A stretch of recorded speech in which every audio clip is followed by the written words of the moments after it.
শত্রু অনেক, তাই নতুন বাংলাদেশের স্বপ্ন বাস্তবায়ন সহজ হবে না। এই মন্তব্য করে সিলেটে বিএনপি মহাসচিব মির্জা ফখরুল ইসলাম আলমগীর বলেছেন, নির্বাচন যত দেরিতে হবে দেশ তত পিছিয়ে যাবে। সরকার আগামী ফেব্রুয়ারিতেই নির্বাচন দেবে, এমনটাই আশা বিএনপির।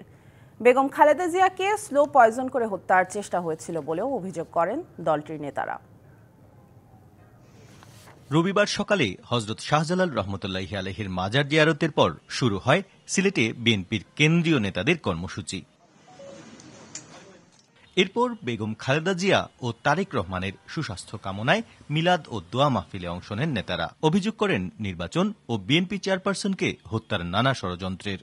দেশ নেত্রী বেগম খালেদা জিয়াকে ষড়যন্ত্রমূলকভাবে একটি মিথ্যা মামলায় গ্রেপ্তার করে তাকে শুধুমাত্র হত্যা করার উদ্দেশ্যে গ্রেপ্তার করা হয়েছিল।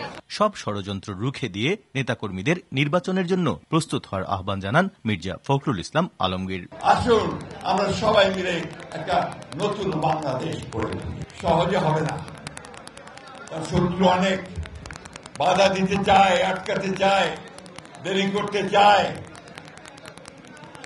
আমাদেরকে সেগুলোকে কাভার করে দিতে হবে।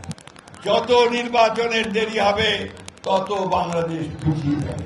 তিনি জানান, লন্ডনে বৈঠকে নির্ধারিত সময়েই অন্তর্বর্তী সরকার নির্বাচন দেবে বলে প্রত্যাশা বিএনপির। ফেব্রুয়ারিতে নির্বাচনের একটা মোটামুটি আলোচনা হয়েছে। আমরা সবাই আশাবাদী যে এই নির্বাচনের মধ্য দিয়ে দেশ জাতি গণতন্ত্রে ফিরে যাবে।